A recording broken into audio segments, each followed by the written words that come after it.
I am Layla, 35 years old. I began thinking about marrying my husband, Owen, about 2 years ago. We've been dating since high school. It was a rocky relationship with frequent breakups and reunions. Before I knew it, I was 33 years old. We had been together for so long that we resembled an old married couple. Although I wasn't really interested in marriage at the time, the thought of starting a new relationship if we split up made me dizzy. I was also terrified of missing out on the chance to marry in the future. My parents were keen for me to marry Owen immediately. I still considered and worried about losing my freedom, though. I spanked Owen's buttocks, and we got married the year before. We had already been living together, so the marriage made little impact on our lifestyle. Only my folks appeared relieved that I finished it. They have been anxious and asking me ever since my older sister, "Are you on track? When will you marry?" It appears that they were waiting for their grandkids to arrive next. When I observed them talking eagerly about my marriage and grandchildren, I felt good about having made them happy. Owen, on the other hand, had lost his father several years prior, so his mother, Grace, was his only family. She lived within a 5-minute drive of our home, but I almost never saw her. The reasoning was straightforward. I didn't really like her. My parents were mild-mannered and soft-spoken. Grace was slightly caustic and nasty. When I visited her in high school, she used to say stuff. I once overheard her remark, "Owen, you have bad taste in women." I was fairly harsh back then, but it never occurred to me to break up with him simply because his mother disliked me. I used to act as friendly as possible in front of her in order to gain her approval.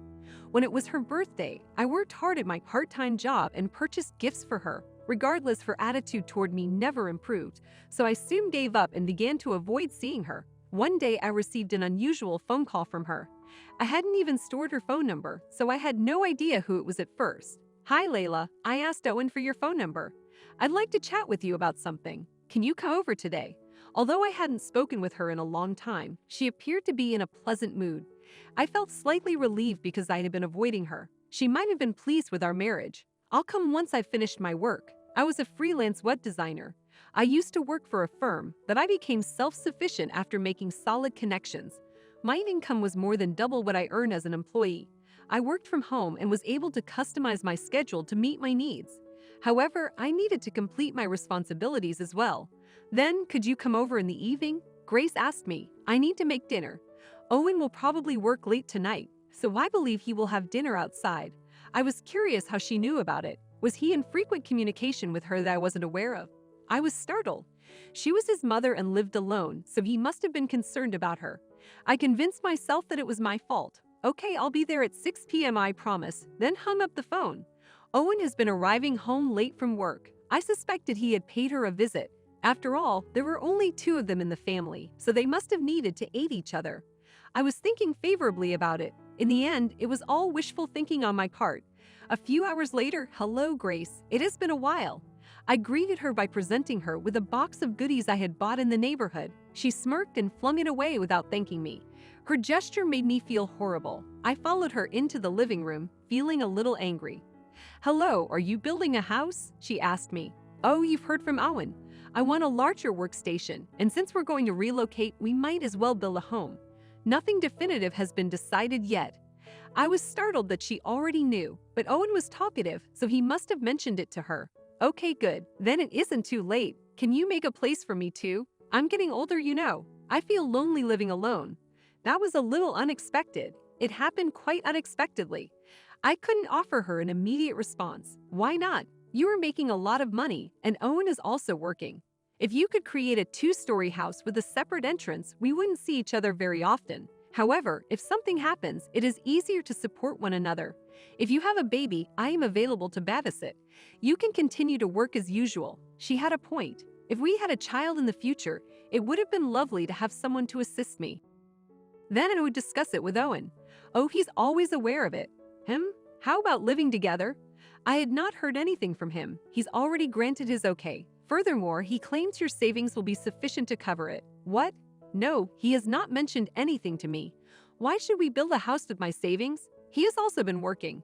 I could not help but raise my voice. The sudden turn of events surprised me, and I wondered how it happened. Because he has not been able to keep a job for very long. Hasn't saved much money. You can pay initially, and I'll pay you later when the house sells. I have previously received a quote from a real estate agent. She remained calm, as if she had already made up her mind. You've already made plans to sell the home. Okay, I understand everything you've said thus far. I'll talk to Owen, so please wait. I am leaving immediately. I left her house and complained about the situation. Then I took out my phone and called Owen. He sent a message saying, I am going out with my clients, so I don't need dinner. Grace was correct. I felt she was closer than I was to him. Grace just talked to me about living together. I gave her a reply, but it did not receive 2 ticks. Finally, he returned home around midnight. I wanted to talk to him about it right away, but he was always late home, and we couldn't find time to talk. I was afraid Grace was going to sell the house at any minute. I threatened him, warning that if he wasn't home by Sunday, we wouldn't build a new home. And the day arrived. Owen had been playing video games since the morning. Hello, what are we going to do about the house? Oh no, I've already been busted. He was so absorbed in the game that the conversation stalled. Hello, are you listening to me? I had been thinking about the mortgage. I was becoming irritated.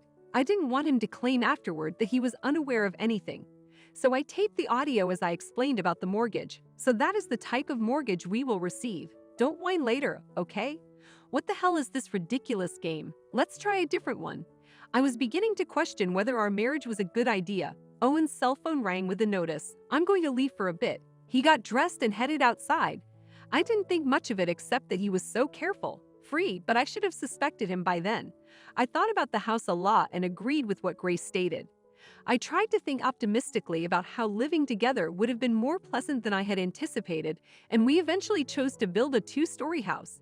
In any event, I was overjoyed to finally have my own home. The interior came next after the exterior. The dream home was slowly becoming a reality. Owen left everything to me. He said he had no idea and was too busy. When I needed the head of household signature, he signed swiftly without even trying to read the document. Although I was upset by his aloofness, he left me alone to do anything I wanted. Everything went as planned from the beginning to the end of the construction process. Finally, the day for the handover arrived. On that day, Owen and Grace went to the real estate office to acquire the new keys. I needed to work, so I went right there after meeting with a client. When I arrived, they were already waiting at the front. It's finally finished. We have our own home. I ran up to them, ecstatic. It is true. It's a large, gorgeous mansion. It is wonderful. I don't know how to say thank you. Thank you for everything up until now. Layla Grace has joyfully mentioned it until now. Do you mean the procedure? There was a lot of stress, but when I saw this house, it changed everything. I apologize for my explanation, but can you also let go of your emotions? Excuse me. I just stood there, not understanding what he meant. Hello, a woman got out of the automobile. She is the daughter of the head of my company. I want to marry her. Please divorce me. He said it as if he was simply canceling a date with me. Grace said, and I was at a loss for words. So that's it. You are nothing compared to the boss's daughter. He's going to be promoted in the firm, so you should understand and back off. Oh, but the mortgage for the house is in your name, right? I'd be grateful for that. No way, you're kidding. So you were also aware of this. We were in on it together. That is dreadful. Were you home late because you were seeing this woman? How dare you? I was so perplexed by what was going on that I simply blurted out anything that came to me. The woman was also outrageous. It's what it is. I apologize. I expected someone to tell me it was a joke, but nobody did. I eventually realized that everyone was dead serious, and my blood flowed from my face. I was in tears of defeat, unable to enter my new home, and left hearing their laughter. I cried for 3 days and 3 nights, and my parents helped me regain strength. I ultimately returned to work and kept myself busy with the tasks that had piled up. Fortunately, I did not have time to dwell on the tragedy, but the mere thought of it caused me immense sorrow. I wasn't going to simply cry myself to sleep. I did not intend to forgive them so easily. Then they proposed a new project with the highest salary ever. It was a chance for a fresh start. I slipped behind Owen, who had moved his belongings first, but I moved into a lovely luxury apartment. After my transfer was completed and established, I decided to begin my retribution against him. Of course, I wanted to apologize to Grace too. A few days later, I met him at the coffee shop and informed him that I wanted to resolve everything and would sign the divorce papers. So I'd like you to sign these divorce papers. In addition, there is the property partition to consider. Please sign here and here. He signed as instructed without checking anything after he was finished. Thank you. Please take care of the remainder of the loan. I specifically asked, what are you talking about? Is the mortgage for the residence in your name? He's marked. Don't you remember this? I played a recording of myself recommending a shared loan while he was playing a game. What is this? I don't recall it. What is a joint loan? Even if he couldn't remember, it was clearly recorded. Furthermore, you signed the documents yourself. A joint loan is an arrangement between a husband and wife to pay the mortgage collectively. He signed the forms without reading them, and they also included a loan application. Am I obliged to pay half of the loan? That is impossible. I couldn't bear his attitude of still trying to flee after everything he'd done. I am sad to hear that. You signed the papers just now, right? After what transpired, I met with the bank from which I'd borrowed money and my lawyer. We combined the loans into one under your name. Because you will continue to reside in the house, you will be responsible for all expenses. What exactly are you talking about? You cannot do it. I could do it. My folks were outraged. You're aware that my father worked in banking, correct? His former subordinates now hold high positions. One of them handled the loan for me. He was the one who informed me of the combined loan. So I informed him what had transpired, and he explained how to transfer the mortgage to you. Owen's face became paler by the second. Wait, you did not. Actually, I tried to live with the boss's daughter, but that didn't work out. She's back at her parents' house now. The president is angry at me. He stated he would resign my promotion. I'm not getting a raise, and if we don't work things out, I won't be able to stay with the company. I couldn't care less that he betrayed me in front of me, a guy I've been with for years. You'll receive the loan documentation in the mail later.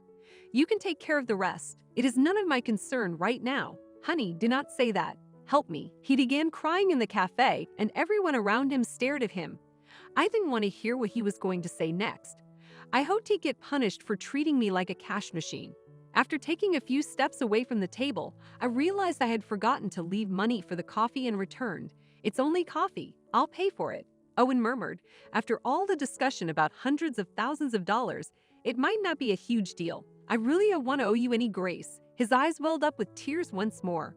An adult man crying in a coffee shop was a repulsive scene. I quietly placed the candles on the table and departed. A few months later, the house was listed for sale. My father has been in contact with his former subordinate. I've heard Owen fall behind on his payments after receiving a portion of the proceeds from the sale of Grace's home. He resigned from his job, therefore I suppose she dumped him. I'm curious what he plans to do with the remainder of the loan until he finds a buyer. He has been unable to find work and is currently without income. Therefore, he lives in a modest apartment with Grace. She works as a cleaner to make ends meet. My work is going well, and I am busy but fulfilled every day. I'm increasingly being entrusted with site design for large corporations. I recently worked on a corporate website. The irony was that it was a page for a large real estate company's family home marketing. In any event, it's wonderful to see my parents delighted when they see what I've made. As my network of business contacts grows, I've met a guy who piques my interest. He is a hardworking competitor. I am 35 years old now. I may start over in whatever way I desire. It is up to the individual to determine where life begins to get fascinating.